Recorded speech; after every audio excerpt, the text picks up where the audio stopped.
Alexandria Serra, and this is Lawyer Talk Thursday. And today I'm talking about my favorite topic ever, clearing your criminal record.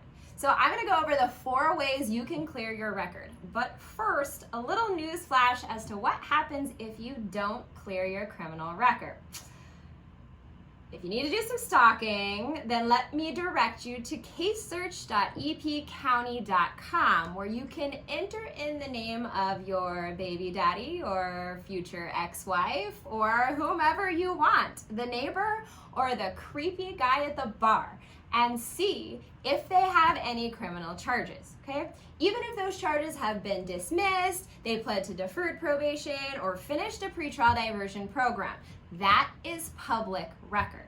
So if you have a case that was eventually dismissed, the arrest is still going to be public record unless you do something about it. So the first thing I'm going to talk about is an expunction.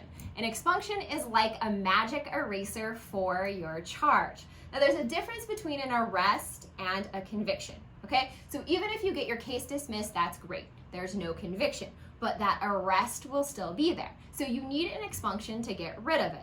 You apply for an expunction, and if granted, the judge sends out orders to all law enforcement and other government entities to wipe those records from existence. So we have an arrest, and we don't have arrest anymore, okay? So the best part about that, see, I can't drink wine anymore, so, I've got a pineapple. So the best part about this is if you're applying for a background check or a school application or anything in the world, and they ask the question, have you ever been arrested? You can say no, legally, if you have that arrest expunged. The only people that'll ever know you're arrested from now on are you and the officer that arrested you. So that's pretty cool, and it helps get rid of all those mistakes from your past so they don't dictate your future. The second thing I want to talk about is non-disclosures. So not a magic eraser, but more like a cover for my sweet little pineapple here, okay? If you pled to deferred probation on a charge, did your probation, and got that case dismissed, you're probably eligible for a non-disclosure.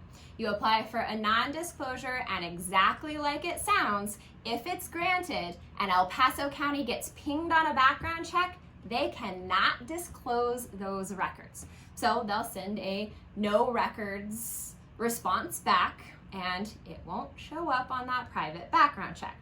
Now, government agencies are still going to see that you pled guilty to an offense and it was dismissed, but it will no longer show up on that El Paso County search for whoever's looking, and private employers will know that you're good to go. Now, the cool thing about non-disclosures now is they do also apply in cases of first-time DWI offenders where there's no accident and your breath or blood alcohol level was under 0.15. So there you go, right? You will be eligible for those type of non-disclosures after a certain period of time, and just consult an attorney to see if you're eligible. The third is judicial clemency. Now this is cool, and not a lot of people know about judicial clemency. This is for people who have pled to straight probation. Now the difference between deferred and straight is what is entered into the system. In deferred probation, it's not a conviction. In straight probation, it is a conviction. So let's say you got caught with one of those pesky THC carts, which is a state jail felony, y'all, and you end up pleading to 12 months probation or 2 years probation in felony court. You are a convicted felon, and that's gonna hurt you for job prospects, certifications, apartment applications, student loans, applying to get a concealed carry license, virtually anything. You are a convicted felon. So you complete your probation successfully, you do everything that you're supposed to do. After that, you have 30 days to ask the court for judicial clemency. What is judicial clemency? If granted, that judge is going to allow you to withdraw your felony plea and dismiss your case. So you are no longer a convicted felon, and that's huge. But know that you only have 30 days to make that choice and petition the court. Some judges consider it automatically, most judges do not, so you'll need an attorney for that as well. Finally, Let's say you were a little hoodlum when you were little, and you've got some juvenile charges.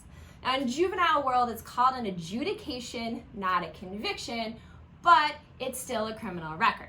Now, misdemeanor offenses or misdemeanor adjudications do get sealed automatically, but those felonies can kind of stay on your record forever. Now, the difference between adults and juveniles is this, is that public records, there's no public record database for juveniles. So people looking you up online are not gonna see your juvenile record, but those records still exist unless you seal them. So sometimes when you get in trouble as an adult, they'll pull a rap sheet, either the police officers, they show them to judges, the district attorneys, and will show every time you got in trouble as a juvenile, which is essentially between 10 and 17. So to avoid any of that stuff, get your juvenile record sealed as well. So if you want to do one of those 4 things, contact me and I'm ready to help. Or if you don't want to give me a call or set up a consultation, visit my website, clearmyrecord915.com. There's a form that you can fill out. It literally takes 5 to 10 minutes, and you will automatically see if you're eligible for an expunction or non-disclosure. I review all of those, and I'll get back to you to discuss your cases. That's all for now. I hope you understand how to clear your record in El Paso.